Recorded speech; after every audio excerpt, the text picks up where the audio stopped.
नमस्कार, मैं सन्निवेश आप सभी लोगों का एजुकेशन टीच अशोक पर स्वागत करता हूं। कैसे हैं मित्रों? उम्मीद करता हूं कि आप लोग मस्त होंगे, अच्छे होंगे, बेहतर होंगे। दोस्तों, आज की क्लास में हम जिस टॉपिक का अध्ययन करने वाले हैं उसका नाम है लाभ और हानि। इंग्लिश में इसको कहते हैं प्रॉफिट एंड लॉस।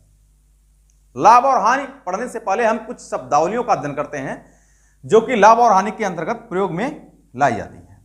जैसे देखिए, लाभ, लाभ इसको इंग्लिश में कहते हैं प्रॉफिट। प्रॉफिट, प्रॉफिट इसको मित्रों हम पी से प्रदर्शित करते हैं। हानि की बात करें, हानि की इसको कहते हैं इंग्लिश में हम लॉस, और इसको हम प्रदर्शित करते हैं एल से। अगर हम मित्रों बात करते हैं डिस्काउंट की, छूट की, तो देखिए छूट को हम इंग्लिश में बोलते हैं डिस्काउंट। डिस्काउंट इसको हम प्रदर्शित करते हैं डी से। इसको हम प्रदर्शित करेंगे डी से। अगर हम क्रय मूल्य की बात करें, क्रय मूल्य इसको इंग्लिश में कहते हैं कॉस्ट प्राइस। कॉस्ट प्राइस, और मित्रों इसको हम प्रदर्शित करते हैं सीपी से। अगर हम विक्रय मूल्य की बात करें, विक्रय मूल्य की, तो इसको इंग्लिश में कहा जाता है सेलिंग प्राइस। सेलिंग प्राइस, और इसको हम प्रदर्शित करते हैं, सेलिंग प्राइस को हम प्रदर्शित करते हैं एसपी से। सेलिंग प्राइस को हम प्रदर्शित करते हैं एसपी से। अगर हम मित्रों बात कर लें, यदि हम बात कर लें अंकित मूल्य की, अंकित मूल्य, अंकित मूल्य को इंग्लिश में कहा जाता है, अंकित मूल्य को इंग्लिश में कहा जाता है मार्क प्राइस। मार्क प्राइस, और इसको हम प्रदर्शित करते हैं, मार्क प्राइस को हम प्रदर्शित करते हैं एमपी से। किससे प्रदर्शित करते हैं? एमपी से। तो ये कुछ शब्दावलियां हैं जो लाभ और हानि के अंतर्गत प्रयोग में लाई जाती हैं। अब कुछ बातें हम जानते हैं, स्क्रीनशॉट ले लीजिए इसका। अब हम मित्रों कुछ बातें जानते हैं। देखिए, देखिए लाभ बराबर क्या होता है? प्रॉफिट बराबर क्या होता है? प्रॉफिट बराबर होता है एसपी माइनस सीपी। हानि बराबर क्या होता है? लॉस बराबर अगर हम कहें क्या होगा, तो आप कह देंगे कि सीपी माइनस एसपी। ध्यान देना है आपको कि इन किसी भी फॉर्मूले का प्रयोग, जो प्रॉफिट लॉस के अंतर्गत जितने भी फॉर्मूले हैं उनका हम प्रयोग कहीं भी नहीं करेंगे। विदाउट फॉर्मूला हम पढ़ने वाले हैं। अगर हम बात करें, अगर हम बात करें विक्रय मूल्य बराबर क्या होता है? सेलिंग प्राइस बराबर क्या होता है? तो आप कहेंगे क्रय मूल्य सीपी गुना 100 धन प्रॉफिट परसेंट बटा में 100। अगर हम बात करें मित्रों कि सीपी बराबर क्या होता है, तो आप कहेंगे एसपी विक्रय मूल्य गुणे 100 बटा में 100 धन प्रॉफिट परसेंट, 100 धन प्रॉफिट परसेंट। ठीक है, यहां पर ध्यान देने वाली बात है कि यहां पर हम लाभ के संदर्भ में, लाभ के संदर्भ में विक्रय मूल्य और क्रय मूल्य की गणना हमने किया है, फॉर्मूला लिखा है। अगर लॉस की बात करेगा तो यहां पर लॉस परसेंट हो जाएगा और यहां पर भी लॉस परसेंट हो जाएगा। आगे बढ़ते हैं। देखिए, अब एक बच गया आपका अंकित मूल्य। अंकित मूल्य, और एक बात ध्यान देना है आपको, एक बहुत ही इंपॉर्टेंट बातें ध्यान देना है। इतनी बातें अगर आप नोट कर लें तो बेहतर है। पहले हम प्रॉफिट परसेंट की भी बात कर लेते हैं। देखिए, प्रॉफिट परसेंट यानी लाभ प्रतिशत क्या होगा? लाभ प्रतिशत बराबर होता है, लाभ प्रतिशत बराबर होता है लाभ यानी प्रॉफिट बटा में सीपी गुना 100।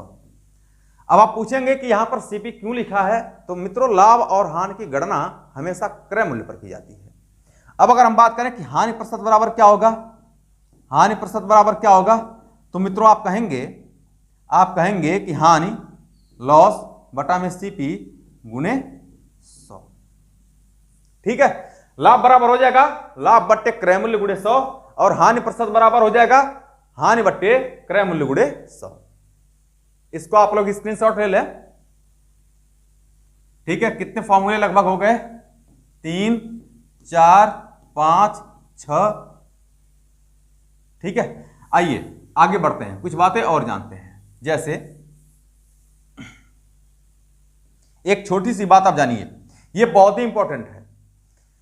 यहां पर हम लिखते हैं विक्रय मूल्य, ध्यान दीजिएगा, यहां पर हम लिखते हैं सेलिंग प्राइस बराबर क्रय मूल्य गुणा 100 धन क्रय मूल्य गुणा 100 धन प्रॉफिट परसेंट बटा में 100। और एक बात और ध्यान दीजिएगा, यहां पर भी मैं वही चीज लिख रहा हूं, यहां पर भी मैं वही बात लिख रहा हूं कि सेलिंग प्राइस बराबर, लेकिन एक बात ध्यान देना है मित्रों, यहां पर सेलिंग प्राइस हमने कॉस्ट प्राइस के संदर्भ में लिख रखा है, लेकिन यहां पर जो विक्रय मूल्य मैं लिख रहा हूं वो अंकित मूल्य के संदर्भ में है। तो विक्रय मूल्य बराबर क्या हो जाएगा, मार्क प्राइस अंकित मूल्य गुणे 100 माइनस डिस्काउंट परसेंट, क्योंकि कोई वस्तु अंकित मूल्य पर छूट देकर के ही बेची जाती है। तो 100 माइनस डिस्काउंट परसेंट बटा में 100 माइनस डिस्काउंट परसेंट बटा में 100। अब दो बातें यहां से सीखने को मिली हैं। पहली बात, सेलिंग प्राइस बराबर कॉस्ट प्राइस गुणे 100 धन प्रॉफिट परसेंट बटे 100, और यहां से सेलिंग प्राइस बराबर मार्क प्राइस गुणे 100 माइनस डिस्काउंट परसेंट बटे 100। तो यहां से निकल के क्या आएगा, देखिए ध्यान दीजिएगा, यहां से एक बात निकल के आई है मित्रों, यहां से एक बात यह निकल के आई है कि भाई सेलिंग प्राइस तो यहां भी है और सेलिंग प्राइस यहां भी है, तो अगर हमारा लेफ्ट हैंड साइड बराबर है तो राइट हैंड साइड बराबर होंगे, यानी इसको हम लिख सकते हैं कि सीपी, यहां पर ही इसको बराबर कर देंगे ना, सीपी गुणे 100 धन प्रॉफिट परसेंट बटा में 100, और यहां से निकल के आ जाएगा बराबर कर देंगे तो मार्क प्राइस अंकित मूल्य गुना 100 माइनस डिस्काउंट परसेंट बटा में 100। आप देख सकते हैं कि 100 से 100 आपका कट जाएगा, और इसको हम लिख सकते हैं, इसको हम मित्रों लिख सकते हैं कि सीपी बटा में MP is equal to 100 minus discount percent बटा में 100 प्लस प्रॉफिट परसेंट। ये एक फॉर्मूला निकल के आया है जिसका हमें प्रयोग प्रॉफिट लॉस में करना है, केवल इसी का प्रयोग हम प्रॉफिट लॉस में करेंगे, बाकी किसी फॉर्मूले को रटने की आवश्यकता नहीं है। आप ध्यान देंगे कि जो क्रय मूल्य और अंकित मूल्य, कॉस्ट प्राइस और मार्क प्राइस का अनुपात होता है वो होता है 100 माइनस डिस्काउंट परसेंट बटा में 100 प्लस प्रॉफिट परसेंट। स्क्रीनशॉट ले लीजिए आप लोग। आइए दोस्तों आगे बढ़ते हैं।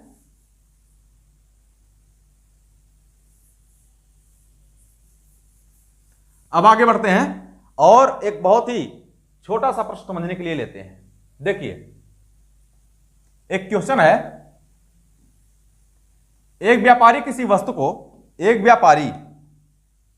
को 400 रुपए में खरीद कर उसे 600 रुपए में बेच देता है, तो कुल लाभ प्रतिशत की गणना करें। देखिए ये सीपी है और ये है हमारा एसपी, वो खरीदता है 400 रुपए में और बेचता कितने में है मित्रों, 600 रुपए में। तो आप ये बताइए कि 400 में खरीदकर 600 में बेचा है तो लाभ मिलेगा कितने का, 200 रुपए का उसको लाभ मिला है। क्रय मूल्य पर, क्योंकि लाभ और हानि की गणना हमेशा क्रय मूल्य पर करते हैं, 400 पर कितने परसेंट का, प्रतिशत में बदलने के लिए हमने 100 से गुणा कर दिया, तो 200 गुना 400 हो जाएगा, और यहां से काटेंगे तो हो जाएगा आपका निकल के आ जाएगा 50%। कितना आएगा, 50%। यानी उसका मित्रों जो लाभ निकल के आ गया, जो उसका लाभ निकल के आ गया वो कितना आ गया, 50%। कितना आ गया, 50%। स्क्रीनशॉट ले लीजिए। आइए अगले प्रश्न की तरफ बढ़ते हैं। वैसा ही एक सेम क्वेश्चन है, बहुत ही आसान सा प्रश्न है, इसको सॉल्व करिए आप लोग। देखिए क्वेश्चन ये है मित्रों कि एक व्यापारी किसी वस्तु को 800 रुपए में खरीद करके, यानी सीपी कितना है, इसको मिटा देते हैं, थोड़ा सा कम दिख रहा होगा। सीपी कितना है आपका, सीपी है, एसपी है। वो कह रहा है कि 800 रुपए में खरीद करके 600 रुपए में बेच देता है। तो आप ये बताइए कि 800 में खरीदा है, 600 में बेचा है, उसको हानि हुई है कितने की, 200 रुपए की हानि हुई है। कितने पर, 800 पर, क्रय मूल्य पर।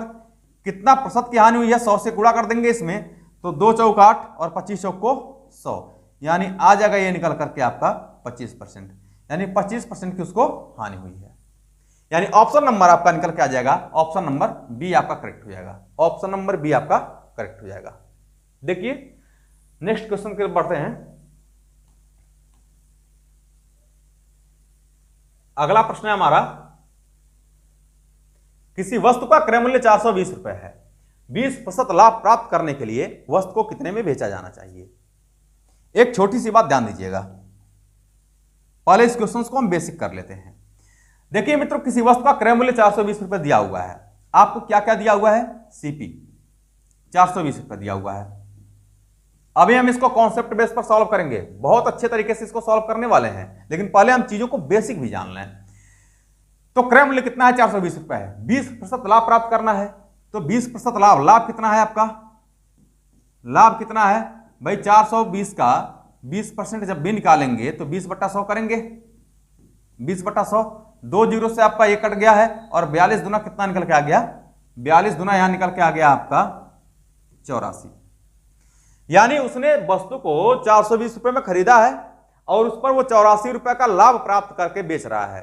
तो भाई बेचेगा कितने में? एसपी कितना हो जाएगा? तो आप कहेंगे कि 420 धन 84, 420 धन 84, यानी ओवरऑल हमारा आंसर निकल के आ जाएगा, इसमें जोड़ देंगे तो 504 रुपए, 504 रुपए। यानी उस वस्तु का जो विक्रय मूल्य है वो कितना है मित्रों? 504 रुपए। ऑप्शन नंबर हमारा, ऑप्शन नंबर ए करेक्ट हो जाएगा। ऑप्शन नंबर ए हमारा करेक्ट है। आइए आगे बढ़ते हैं। देखिए बहुत ही प्यारा क्वेश्चन है। अच्छा एक मिनट, इस क्वेश्चन को, जो पिछला क्वेश्चन था, इसको हम एक बार बेसिक सॉल्व कर देते हैं। बेसिक तो सॉल्व कर ही रखा था, ट्रिक से सॉल्व कर देते हैं कॉन्सेप्ट बेस पर। माफ करिएगा हम भूल गए थे, इसको हमने कॉन्सेप्ट बेस पर मित्रों सॉल्व नहीं कर पाया था। क्यों नहीं काम कर रहा है भाई? ठीक है, देखिए कॉन्सेप्ट बेस पर हमने सॉल्व नहीं किया था इसको। देखिए प्रश्न ये है मित्रों, ध्यान दीजिएगा। प्रश्न ये है कि किसी वस्तु का क्रय मूल्य 420 रुपए है, 20% लाभ प्राप्त करने के लिए वस्तु को कितने में बेचा जाना चाहिए? आप लाभ कितने का प्राप्त कर रहे हैं? 20% का। 20% को हम लिख सकते हैं 1/5।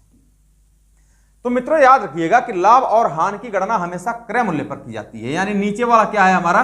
सीपी है। यहां पर लिखते हैं हम सीपी और यहां पर लिखते हैं हम एसपी। आप ये बताइए कि सीपी कितना है? 5 यूनिट है। 1 रुपया का आप लाभ, इसका 5 का 20% बोले तो 1, यानी 1 रुपया का लाभ प्राप्त करके आप कितने में बेचेंगे वस्तु को? 6 में। जबकि एक्चुअली में आपसे कहा है कि वस्तु का क्रय मूल्य 420 रुपए है, यहां पर क्रय मूल्य 5 यूनिट है, जबकि एक्चुअल में कितना है? 420 रुपए है। यानी 5 यूनिट रिप्रेजेंट करेगा 420 को। तो 6 का मान आपको ज्ञात करना है, तो आप कहेंगे कि 420 गुना 6 बटा में 5। कैलकुलेट कर लेंगे इसको, तो 5/40, 5 चौक 20, और यहां से 6 चौक 24 के 4, 8 चौक 48, 48 दो कितना हो गया? 50। यानी उस वस्तु का जो विक्रय मूल्य निकल के आ गया है वो 504 रुपए आ गया है। ऑप्शन नंबर हमारा ए करेक्ट हो जाएगा। ऑप्शन नंबर ए हमारा करेक्ट हो जाएगा। तो इस प्रकार से हम इस क्वेश्चन को सॉल्व करेंगे और आगे भी इसी तरह से हम चीजों को सॉल्व करेंगे। जैसे देखिए सेम उसी पैटर्न का एक क्वेश्चन है। देखिए क्वेश्चन ये है, एक घड़ी को 4340 रुपए में बेचने पर एक विक्रेता को 16 से 2/3% का लाभ होता है।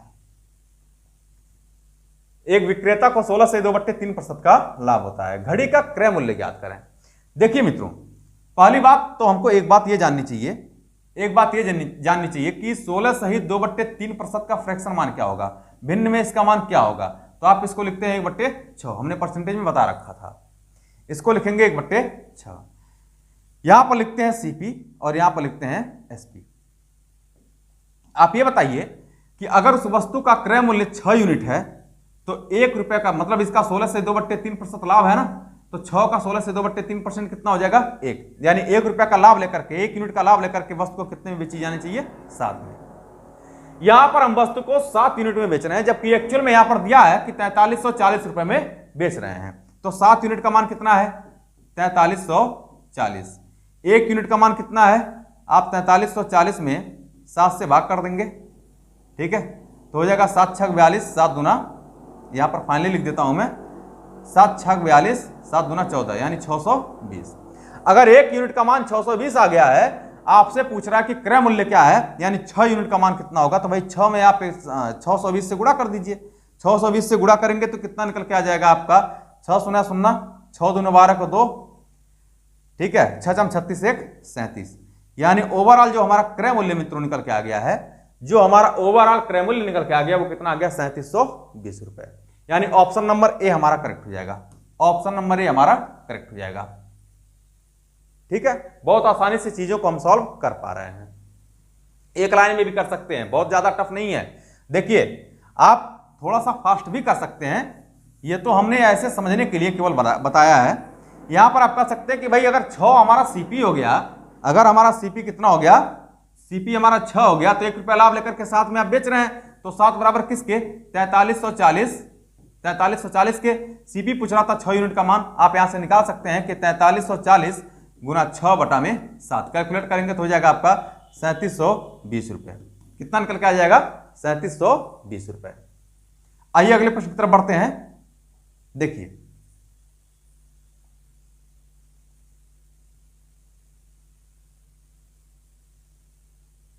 सॉल्व करिए इसको सॉल्व करिए आप लोग, थोड़ा सा हम छोटा कर दें इसको, ठीक है, सॉल्व करिए आप लोग इसको। देखिए क्वेश्चन ये है कि एक किताब को 432 रुपए में बेचने पर विक्रेता को 11 से 1/9% की हानि होती है। किताब का क्रय मूल्य क्या था? किताब का क्रय मूल्य क्या था? आसान सा प्रश्न है। हानि कितने की होती है? 11 से 1/9% की हानि होती है। 11 से 1/9% का मतलब होता है 1/9। तो यहां पर सीपी लिखते हैं, यहां पर एसपी लिख देते हैं। आप ये बताइए कि सीपी कितना है वस्तु का? सीपी कितना है? 9 है। अगर 1 रुपया की हानि से करके वस्तु को बेचनी है तो बेचेगा कितने में? 8 में। तो 8 यूनिट का मान आपको दे रखा है भाई, आप 432 में बेच रहे हैं, यहां पर 8 यूनिट में बेच रहे हैं, तो 8 यूनिट का मान कितना है? 432। तो अगर 8 यूनिट का मान 432 है, आपसे क्रय मूल्य पूछ रहा है, 9 यूनिट का मान पूछ रहा है, तो आप यहां पर निकाल सकते हैं 432 गुना 9 बट्टे में 8, कितना हो जाएगा? 8 × 25 = 40 और 8 × 4 = 32। यहां कैलकुलेट करेंगे मित्रों तो 9 × 4 = 36 हो जाएगा, 6 हाथ में बचा 3, 9 × 5 = 45, 45 3 कितना हो गया? 48, यानी 486 रुपए। 486 रुपए उस वस्तु का क्रय मूल्य होगा। 486 रुपए उस वस्तु का क्रय मूल्य हो जाएगा, यानी ऑप्शन नंबर बी हमारा करेक्ट हो जाएगा। ठीक है, बहुत ही प्यारा क्वेश्चन है, एक लाइन में यह सॉल्व हो सकता है। क्वेश्चन यह कह रहा कि किसी वस्तु को 500 रुपए में बेचने पर विक्रेता को, ये यदि होना चाहिए या नहीं है, एक वस्तु को 500 रुपए में बेचने पर यदि विक्रेता को 66 से 2/3% का लाभ होता हो तो वस्तु का क्रय मूल्य क्या है? भाई आप ये बताइए लाभ कितने का हो रहा है? 66 से 2/3% का, 66 से 2/3% का लाभ होता है। 66 से 2/3% का मतलब होता है 2/3।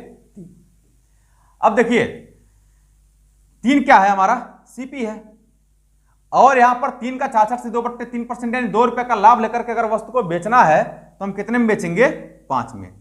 भाई अगर सीपी हमारा 3 है तो 2 रुपए का लाभ लेकर के हम वस्तु को कितने में बेचेंगे? 5 में बेचेंगे। जबकि एक्चुअल में यहां पर कह रहा है कि हम कितने में बेच रहे हैं? 500 में। तो 5 यूनिट बराबर कितने के? 500 के।